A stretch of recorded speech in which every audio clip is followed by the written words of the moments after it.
You're listening to Travel Tales with Fergal.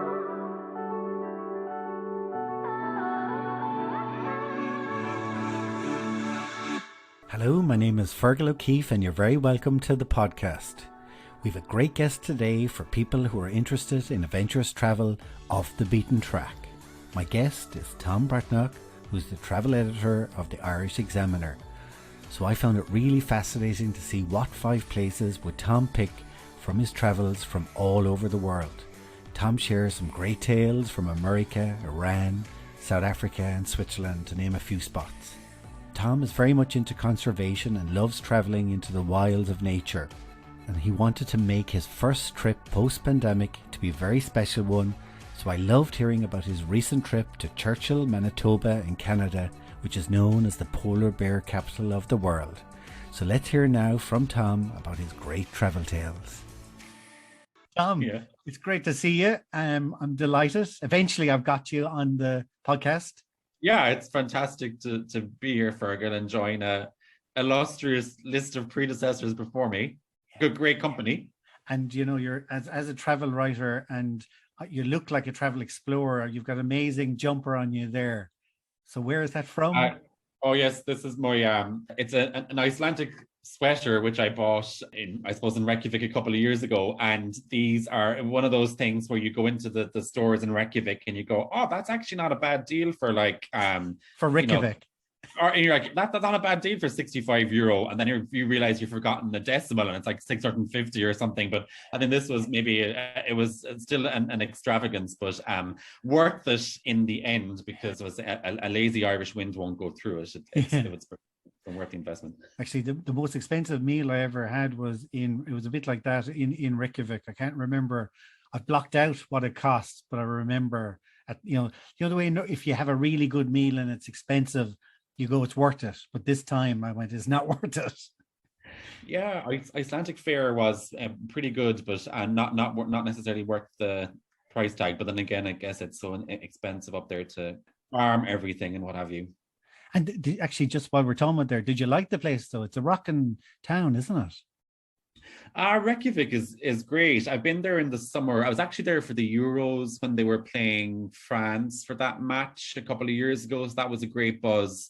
And Wow. I've been there in winter as well, where you barely get, might start, the sunlight you might see sunlight by 11 in the morning, and it's gone again at 2 or 3 in the afternoon. But so you have that kind of real kind of cozy winter atmosphere, and it feels, almost like a home from home in a sense. I don't know how you felt, but It's quite, very kind of relaxed, unpretentious people, and kind of the whole lifestyle kind of equates somewhat to Ireland. I'd probably argue that they're a bit more outdoorsy than we are, and they're all have the best of gear, as we'd say, but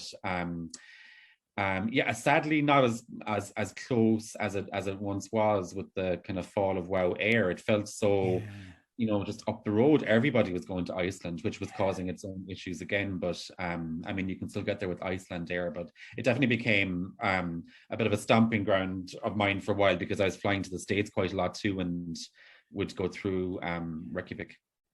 So you mentioned the States, so that leads me into your first number one, New Jersey.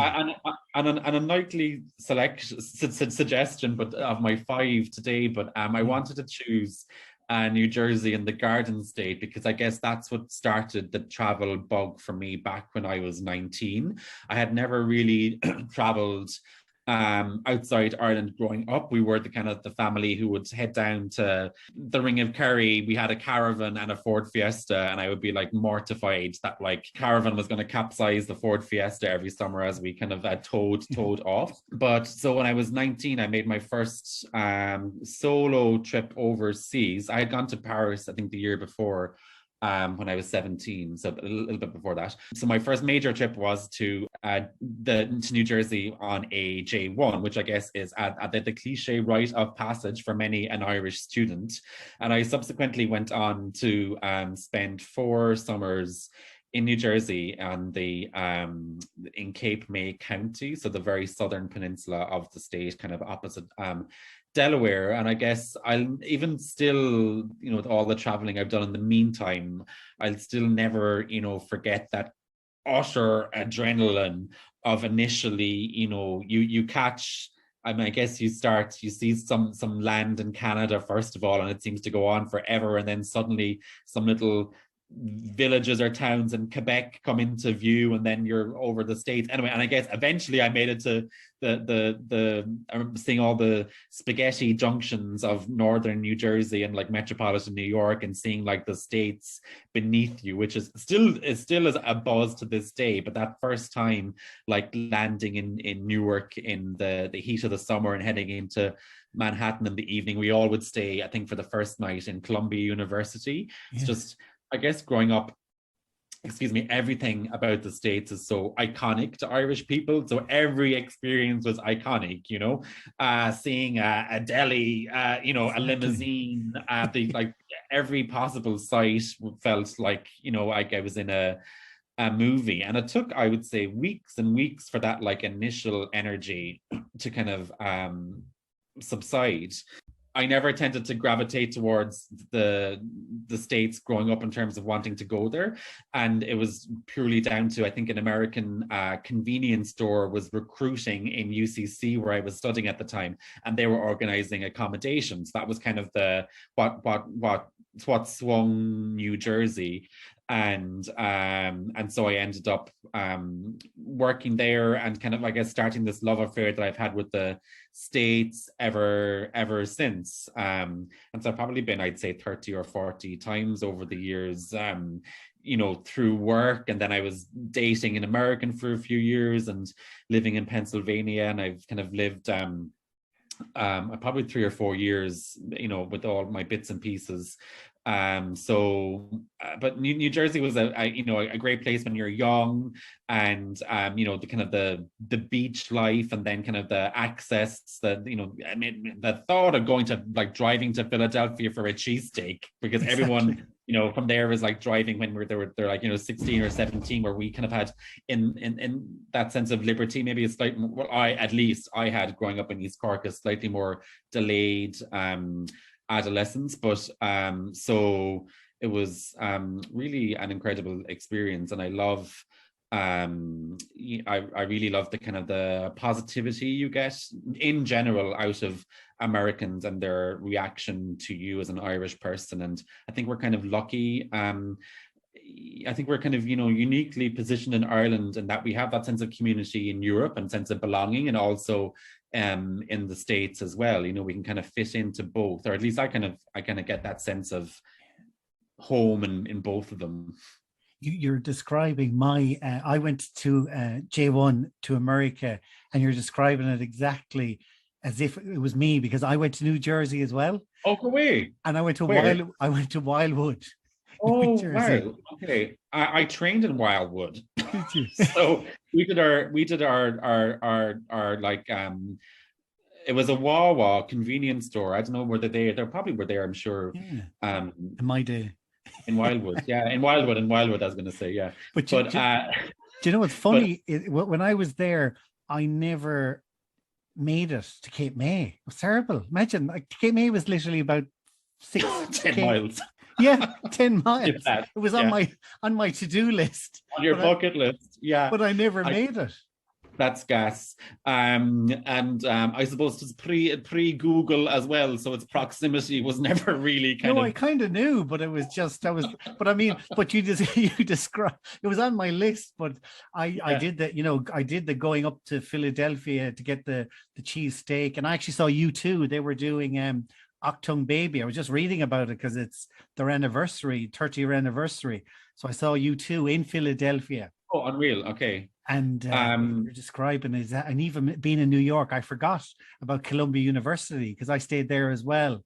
Oh, yes. Yeah. It was, a total buzz. I'll still never forget. It was the first time I ever had that kind of felt that, humidity. And also even in those, so that was 2000, in those 21 years, I've definitely even seen a shift kind of in New York. Like even like in terms of like you don't see that level of kind of brash limousines anymore that would kind of ship tourists up and down to Atlantic City. That whole scene has gone. And New York, even though back then I felt it had maybe a little bit more of an edge, you know, walking through communities and kind of you know, Chelsea and, you know, the West Village, which have all become so you know, gentrified, I guess, to use that kind of term now.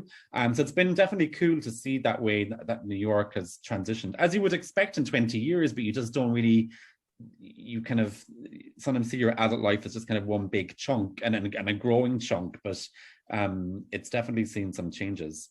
Gravitated elsewhere than in my mid-20s, but kind of in the last, I'd say 10 years, also kind of coinciding with my travel writing, I've spent an awful lot of time in the States and on my I visa, which has been great and enabled me to kind of spend extended periods in the country. And I guess first and foremost, I love just the varying kind of like the topography and the habitats you experience in the States, because I love wildlife. So, you know, be it kind of, you know, the rocky alpine vibe in Colorado, or kind of the New England mixed forests, or, you know, the deserts. I actually drove across my last trip before the pandemic. I finally drove across the States, and that was I guess something I'd always wanted to do, but was a bit apprehensive about the logistics about it. But I guess once I had just booked a car and taught myself that I have to get this car from Philadelphia to San Francisco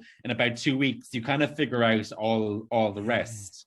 So I was writing a piece for the Irish Independent with that, so I guess I did it in a slightly more curtailed timeline. Not that many people will be able to kind of invest more than 2 weeks on a holiday anyway, but it was, yeah, a really incredible experience. And also to see how every individual state, be it, you know, West Virginia or Oklahoma, New Mexico, wherever, all very much had its individual identity, which was not surprising, but really cool to experience kind of in a fast forwarded experience. And to do that in 2 weeks, was there lots of driving then, or was it okay? Is it doable? Or were you? Oh, it was definitely doable. I mean, it wasn't, I mean, some days were longer than others. The last leg actually from Southern California to San Francisco was the longest. But it was kind of pretty much a state a day. I can't remember exactly how many I did, but it was probably 12 or 13 across. Yeah, I spent a night in West Virginia, Tennessee, Kentucky, Oklahoma, Arkansas. I think it was, yeah, Utah, 2 nights in Utah, New Mexico. But it's certainly doable. Like the main zinger in terms of cost was the one-way fee for the drop-off rental, but otherwise it was great. And I also wanted to kind of get off the motorways, so that kind of added time again, because otherwise you're just kind of driving through a pretty anonymous American archery, right? So it's kind of good to kind of get off much of the time and experience those kind of, you know, almost like backwater American towns, which had seen better, you know, along Route 66, for example, and yesteryear America to a degree, you know. And was there anywhere then sort of on the route that you were surprised by, that you weren't expecting, that you loved? I was surprised by Nashville, because I'm not really a country music guy, but I felt the vibe there. There was a great energy there in the city. It's very much becoming a happening city for like young people to move to, in a startup scene. But beyond, a place I really loved then was Memphis, Tennessee, because I mean, I like kind of blues and what have you. So that had the music going for it, while also having a bit more of an edge than Nashville. So I mean, you know, there was amazing landscapes like, you know, Monument Valley in Utah and whatever, but I knew I would love that anyway. But I think it was those kind of mid-southern states were kind of the surprise for me, and I hadn't really been to that region. I've been to Virginia, but that was about it. But so that was a great surprise there. The next place then on your list, maybe that's why you like snow, maybe it's Switzerland. Switzerland, yeah. I chose Switzerland because I guess to represent the European in me. Growing up prior to my my run-ins with New Jersey, I had never really traveled, but I always had a love and a curiosity for foreign languages. I was I had an unhealthy obsession with the Eurovision Song Contest, I'd say, from about the age of 6, where I would be just fascinated by all these, like when all the countries used to speak or sing in their own languages. And I would buy like dictionaries when I was younger, and I never really excelled then, ironically, at languages in school, but I ended up I wasn't great at rote learning. So I ended up, eventually, I failed my Leaving Cert the first time round, getting enough points to study German, which is what I wanted to do. And that subsequently took me to about 3 years I spent in the kind of the greater Zurich area, I guess you would say. 1 year living in Lake Constance on the Swiss-German border, where I did my Erasmus year, and then I subsequently lived in Zurich for 2 years. That was, I guess, and this was, I guess, on the back of New Jersey, where my German professors back in UCC were like, "Why are you going to New Jersey for your summers when you should be going to, you know, a German-speaking country?" But eventually, the only way I was ever going to learn a language was by going there and immersing myself. And I probably learned more German out there in 2 weeks than I had in my previous, you know, like what would it be, 8 or 9 years. So so Switzerland was, I kind of would describe it sometimes as going on a date with a very good looking person, perhaps not the most stimulating of personalities, and that it was a really beautiful, and I spent a good bit of time there and lived in downtown Zurich, so kind of gave it my all. But so it was wonderful in having that kind of access to Europe, and Switzerland in its own right is a extraordinarily beautiful, jaw-droppingly stunning country. And then it's also obviously on the doorstep to all its neighbors, so we would, you know, go hitchhiking to Liechtenstein, or take the train to Strasbourg, or you know, Germany, Austria, Italy. They were all kind of on their doorsteps. But so while I really enjoyed the beauty of Switzerland, it was also a challenge to live there, and I feel that the Irish and Swiss mentalities can be quite, I would say for Europeans, quite polarized, in that we are quite, you know, loquacious and chatty, and we, dare I say, we like our small talk, whereas the Swiss really would have an aversion and, dare I say, almost like a suspicion of that. So even with I taught in a state secondary school for 2 years, and I guess that there's certainly a formality to living out there, from the way, you know, they have, I guess, even from a linguistic point of view, they have their formals. So, and even, you know, be it in the supermarket, where the cashier is addressed by her, you know, Frau Schmidt to the checkout, you know, versus, you know, "Well, Aisling, come to the checkout," we say here, you know. Or, you know, colleagues in my school, where, you know, there was very little element of, you know, small talk, and even, you know, asking someone how they were would almost be, you would feel at times quite invasive. You know, they don't see the value in small talk at all. So that was an interesting experience to kind of navigate that, but also really appreciate my Irishness, I guess, and kind of how even though sometimes out there I felt like I was kind of the token comedian because he can crack a joke, you know. I think that was just kind of like being Irish by default, and I've kind of really learned to value that in Switzerland. So that's kind of why I also wanted to choose that in my destinations, as that it you know, I guess represents my love of Europe. And you know, no matter where you go, like whether it's like Athens or Kiev or Helsinki, you do have that connection of being European, which is really amazing and like powerful. But it also made me appreciate my Irishness to a great degree as well.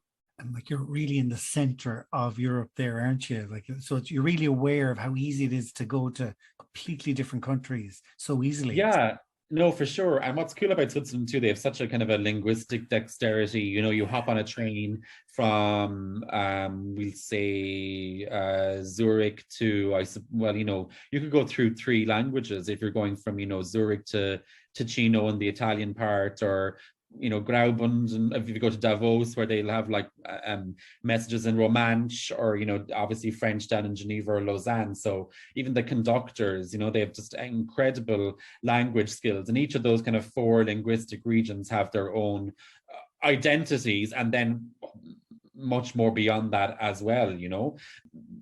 Walking, doing even like cheese trails in Gruyere, or boating trips on like Lake Ticino, to popping up to the Appenzeller Mountains, all in an afternoon, living incredible breadth of destinations for a small country. And I guess what's really cool about Switzerland is it's that accessibility too. You can leave your apartment and end up almost in many a nook and cranny of the Alps simply by public transport. So they're really blessed in that sense. So next is very different then. We're going to Africa now, to Cape Town, another amazing spot. We're off to Africa. But yeah, so then they actually tie in together as well, in the sense that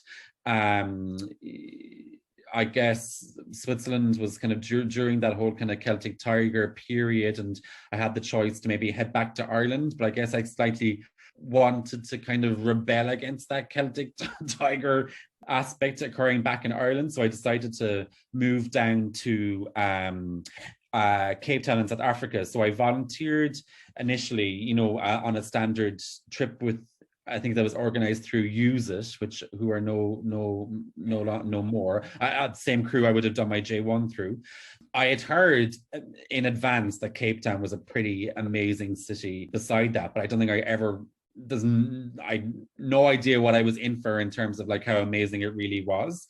So that would have been a very kind of opposite experience to Switzerland, in that like South Africans were extremely and warm and opening and social, and I really kind of found my feet there. I initially went down I was working in a public breastfeeding clinic, actually, in a Cape Coloured community, Afrikaans speaking community called Elsie's River. So I would typically volunteer during the week, and I'd a host mother in the northern suburbs, who was also my boss. Eventually ended up, it was also kind of the main place that I'd come out to friends and dribs and drabs over the years, but that was kind of the first place I lived where I was kind of totally out. So that was kind of a whole other awakening as well, which was amazing. And Cape Town would be known for being a very kind of extremely progressive city, actually. And I was also, when I was there, kind of coincided with the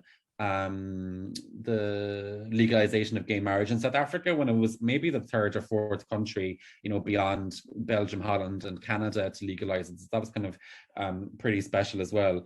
But so I eventually then ended up working with the nonprofit organization where I initially started volunteering. So then I was one of the kind of the project assistants, I guess. So I would go out to, be it like an ostrich reservation, and see how the students were doing, or a primary school and what have you. And then it was all quite accidentally that I joined a gym for the first time, which was like a big thing. And then I wrote a story called which was a lot punnier back then than it is now, but it was called Pecs and the City, about the gym lifestyle in Cape Town. And it was the first story. I never had a kind of a desire to, I always loved language, but never had a desire to write before, but I kind of felt compelled to write about my experience down there.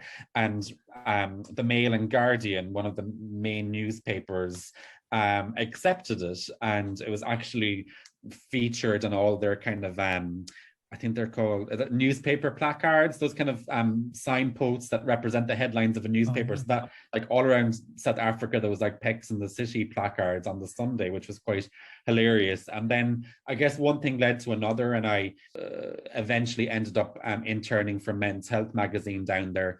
And it was on the back of that I cold called the Irish Independent when I moved back to Ireland and started my accidental travel writing stint. It must kind of leave a special place in your heart then. Do you know what I mean? Because of that. Massively. Yeah. And it's actually, I mean, the Cape Town is known as the mother city anyway. So it definitely has that nurturing, kind of feeling in me. And I would wake up in the morning, and this is when even the beginning, when I was living in the northern suburbs in like suburban Cape Town before I moved into the city, and I would literally have butterflies in my stomach being in love with the country, just waking up and having that wonderful heat and driving to work with Table Mountain in the background, and you so much, notwithstanding the massive social problems and crime issues, there's still like such a contentment amongst the people down there. And the nature was spectacular. You drive around the Rotes Hospital Bend, and you've got like wildebeest and zebra grazing at the foothills, and just a really special place. And as I mentioned, with the people, and also like the vibrancy of all the languages, and I guess they call it the Rainbow Nation for a good reason. And the magic of just like road tripping with friends and outside Cape Town. And as someone who really loves wildlife, just the buzz of seeing all these kind of flora and fauna, being like the penguins down on the Cape Peninsula, or Boulders Beach I should say, or just an ostrich strolling around outside suburban Cape Town, or the baboons. It's not that all that kind of encroachment now in Cape Town is really spreading as the middle class grows, but it's still a really special place. And actually, when I came back to Europe that time, it was with a view to move to Cape Town. I did my dip as a teacher in kind of 1 year back here between the 2 years I was living down there. And I'd moved back to Ireland to move back, and Switzerland, actually. All the years kind of jump in, and there's kind of gaps here and there. It was kind of Cape Town, Switzerland, Ireland, and vice versa. But I moved back to Europe, shall we say, to save for an apartment in Cape Town. And then, like I say, I started travel writing. I was, very much, out. So, had much kind of more meaningful relationships with my friends. So everything was kind of going better for me up here. And I have not been back to South Africa since.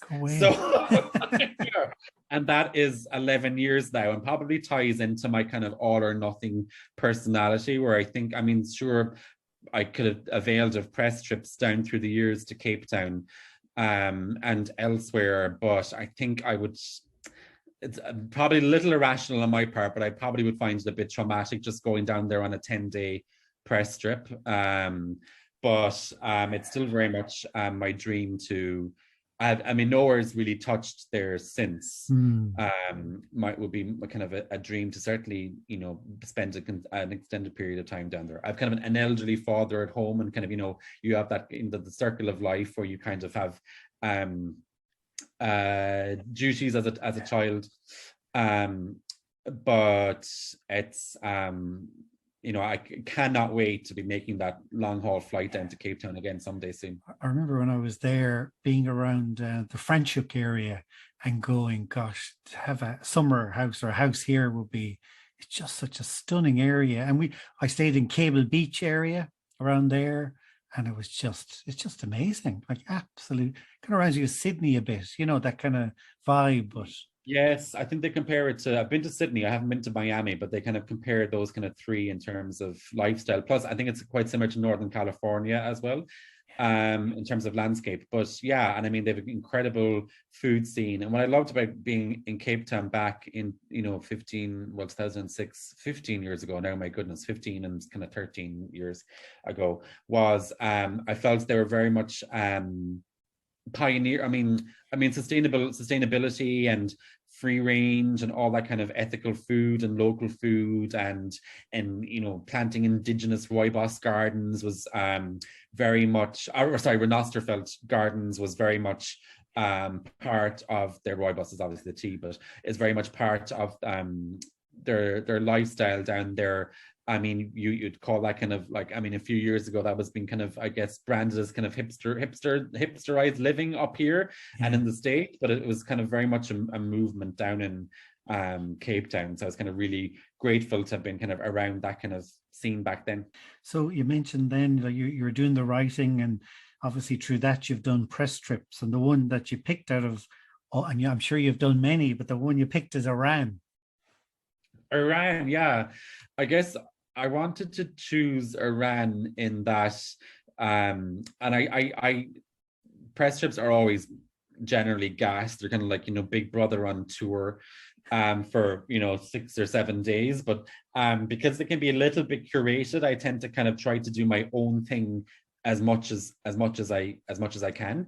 But this is one I didn't want to turn down. I get the reason I chose this one out of the others was simply because I guess Iran was that kind of quintessential example of the destination that brought the cliche that travel broadens your horizons.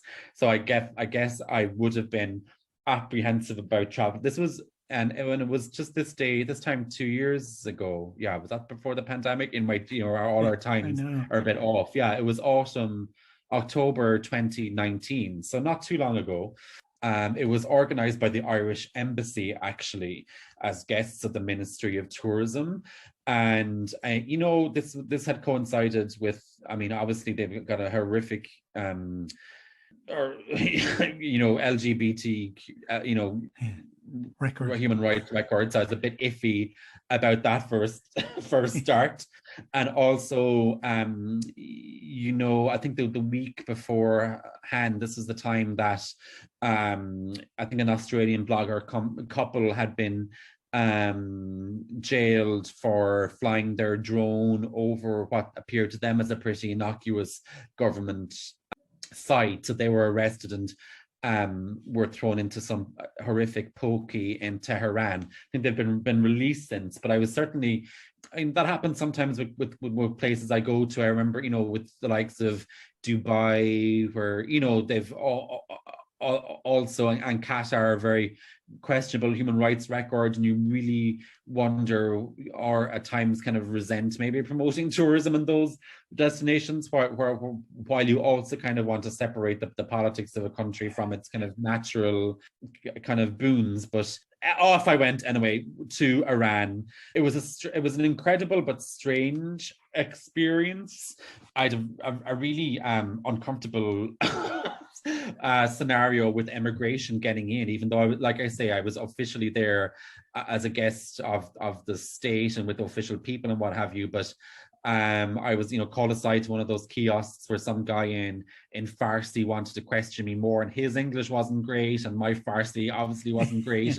But it was what I would describe as one of my certainly more hostile border situations, and kind of wanted to know more about what I was doing. And sure, I'm with the Cork Examiner, you know what I mean? That name resonates with your average Iranian. But I eventually got in, but it kind of shook me a little, I have to say, in that I was in, but was I out? But time ticked on, and we settled into the amazing tour. We went from Tehran and flew down to Isfahan. So it was kind of a tour of ancient Persia and all the incredible mosques and temples of that time. And some of them are very new age as well. I mean, they seem ancient, and you find that they're built in the 70s or whatever, but the architecture was absolutely stunning. The people, I would have said maybe Mexicans before, but I would say that they were the friendliest people I've ever encountered.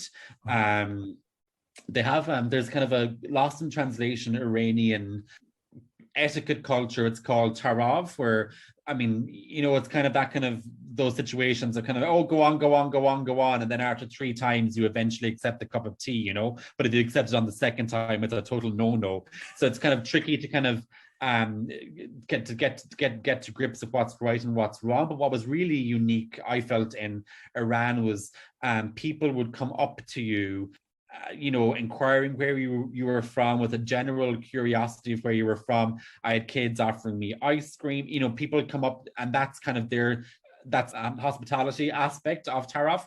But and you're kind of, I guess what's awful is, you kind of get a bit of a jaded suspicion of people sometimes from traveling, what's this guy up to, or is she sending me off to the market to try and buy her friend's carpet or whatever. But it soon became clear that this was a very genuine, if sometimes orchestrated, kind of routine that Iranians do. So that was amazing to that was interesting to see, but not least was kind of the very relaxed way of life out in Iran, and very family friendly. So come evening in all the town squares and what have you, everyone would congregate, you know, to have their picnics and play badminton or soccer or chess. And it just seemed a very, almost like, I mean, like I said, I've been to, you know, Dubai and Qatar and, you know, the Suez Peninsula and a bit of North Africa. But this certainly seemed almost like Mediterranean kind of relaxation way of life. And there was very, very, very few burqas to be seen, which surprised me. So it certainly came across as quite one of the more progressive towards women destinations in the Middle East.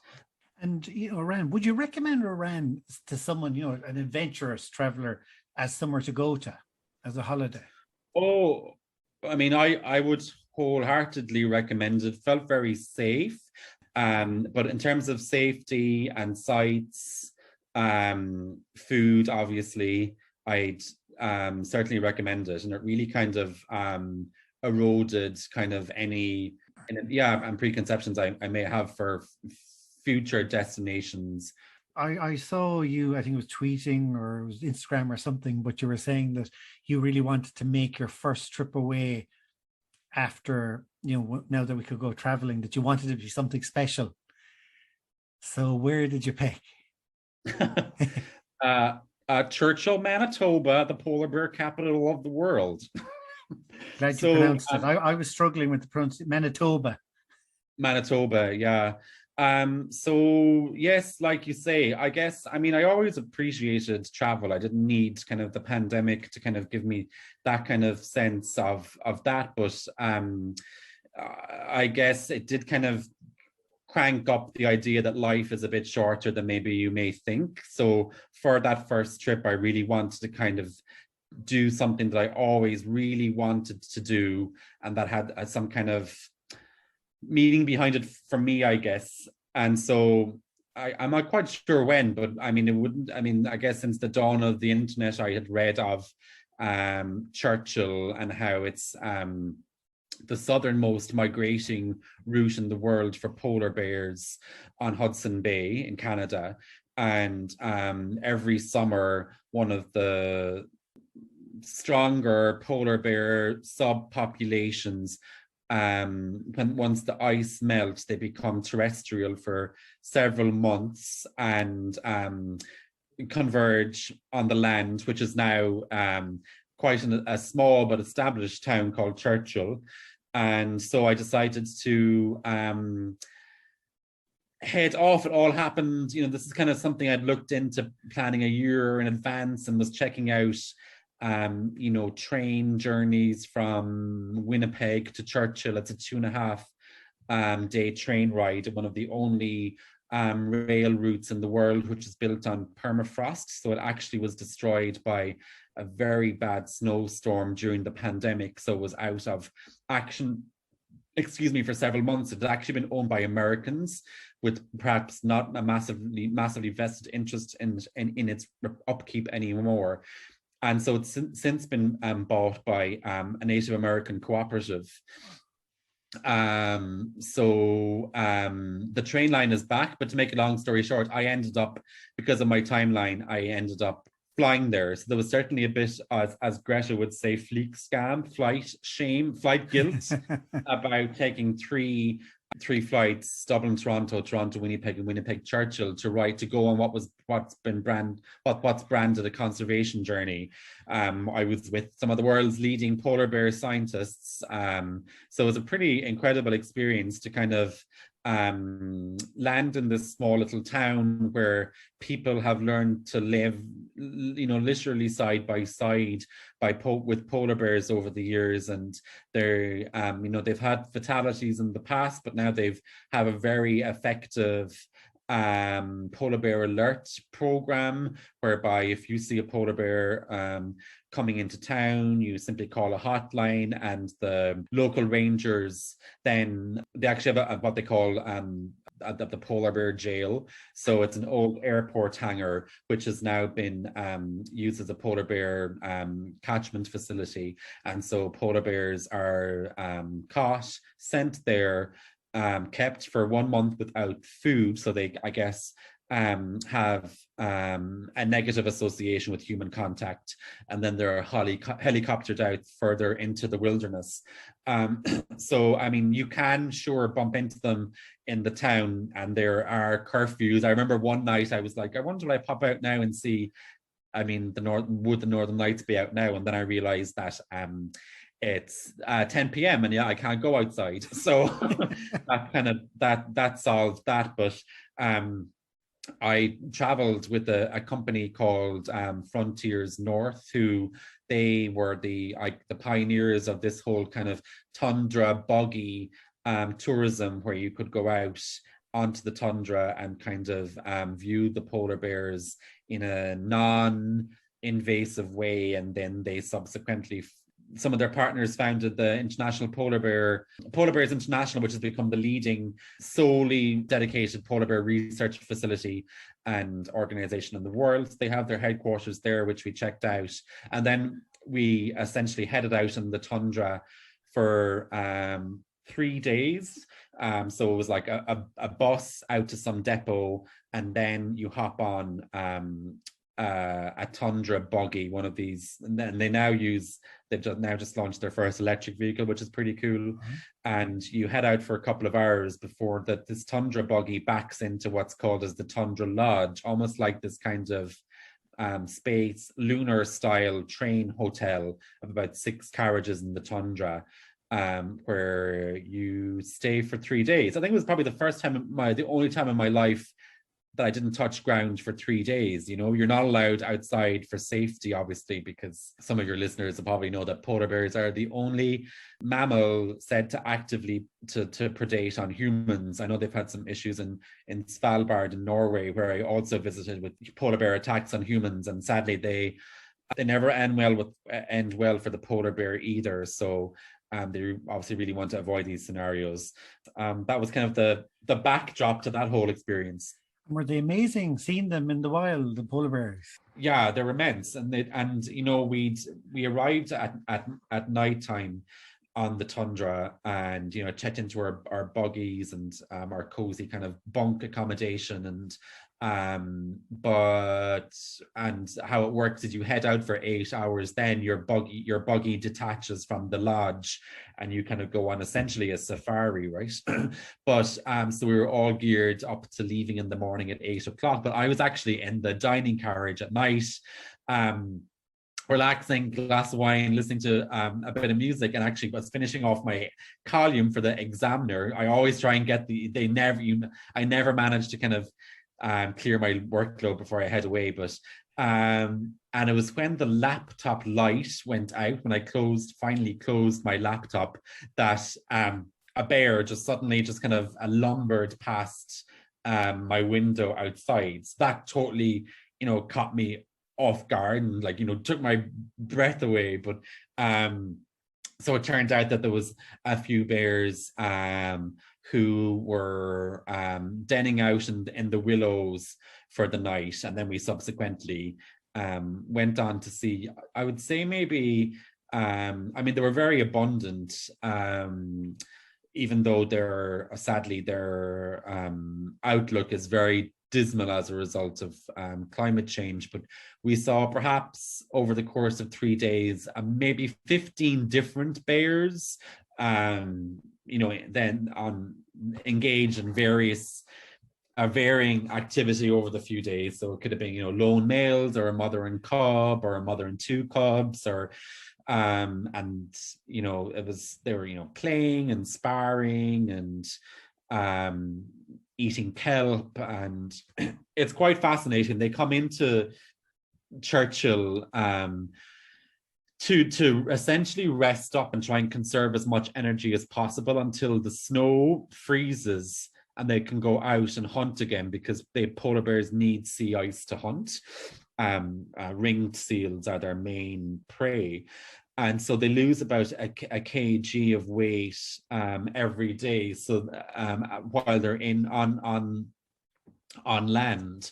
And so essentially the big freeze, if we call it that, can't come quick enough, but it just seems to be being delayed every year. So this year I've been like checking up on the various Instagram accounts since I left a couple of weeks ago, and the big freeze hasn't really, I don't think it's even kicked in just yet. So these guys are still waiting, and it's about a month later this year. So not only does that mean 1 month that the bears have to kind of conserve their energy on dry land, it also eats in, or figuratively eats into their feeding time out on the ice packs. So while the bears, bar one, looked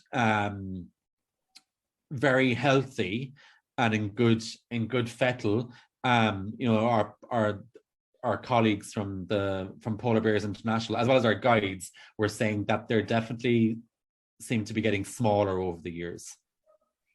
And do you find that now with like your travel writing, that that's sort of something you like to get more involved in? Is that here, it's such a tricky area now, isn't it? Travel writing and traveling and conservation and climate change. Are you more aware of that now, or is that an area that you've always been interested in? Yeah, I've definitely been aware of it. And actually, I was the week that Trump introduced the travel ban, I actually was planning on flying out to California to work for a new organization called the Conservation Fund, which I was really excited about. That was actually very cool because they're one of America's largest private owners of private protected land, often a bit of a kind of a conduit before land gets onto becomes is sold to national parks, essentially.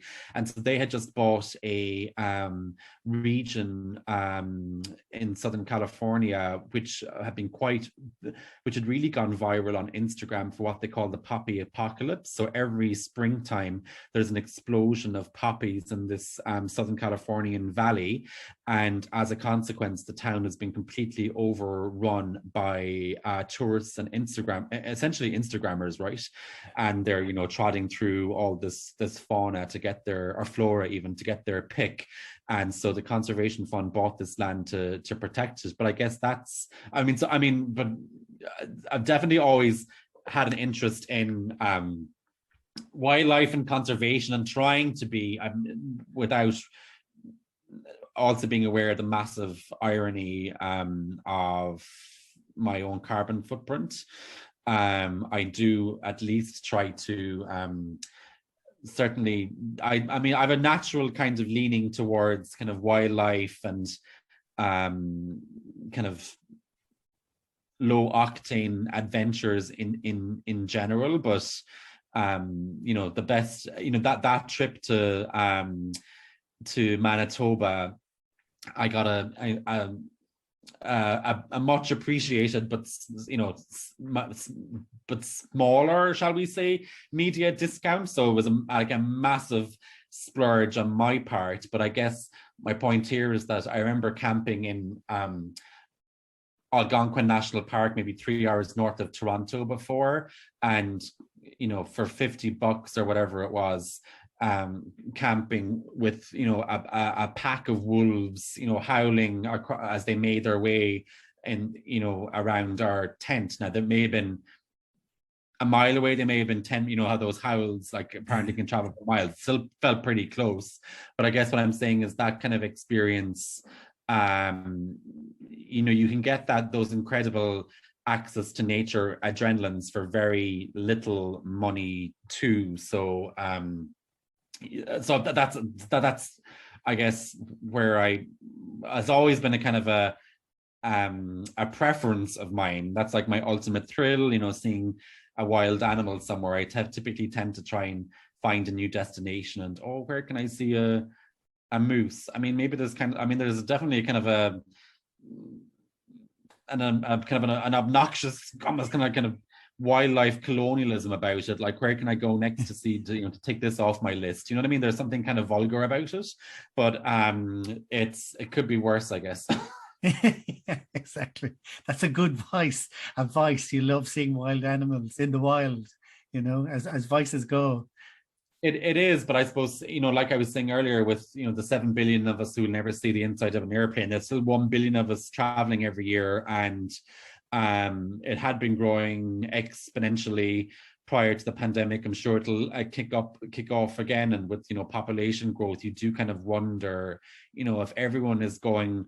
It's all very well for Thom Breathnach to be going off the beaten track, but if everyone is doing what I think I'm being so niche, I go off the beaten track, but then if we're all going off the beaten track, where does that leave natural landscapes? And I know places like Iceland are really trying to eradicate that whole problem by being very strict in where people can go off piste, shall we say, with their hikes and what have you. Otherwise, there's the concern, despite what we may say about the Greta's generation being very environmentally conscious, I often get a bit disconcerted about seeing litter in every kind of corner I may get to.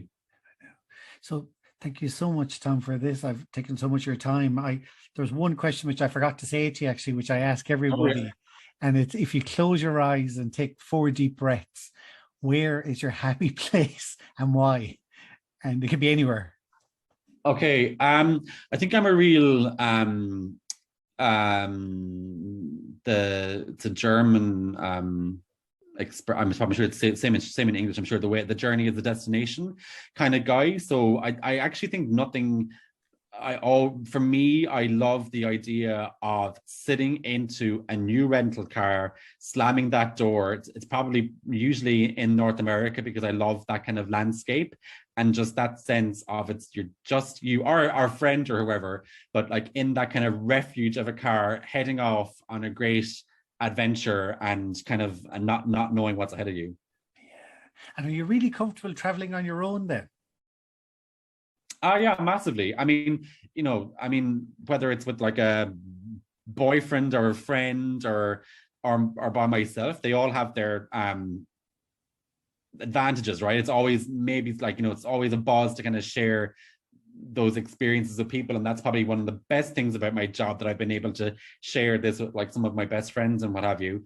But it's certainly I definitely feel very much at home and doing what I should be doing when I'm venturing off on some kind of 700-mile schlep across Quebec or wherever. So Thom, thanks so much. That was brilliant. Thank you so much. Yeah, thanks, Virgil. It's great to chat to you. I would ask if you could please subscribe to Apple Podcast so a new episode will appear in your library every week. I would also really appreciate if you could leave a rating and a review, as it helps others to discover this podcast. To find out who's on every Tuesday, please follow me on Instagram and Facebook at Travel Tales with Fergal. Stay safe and keep dreaming of future travels.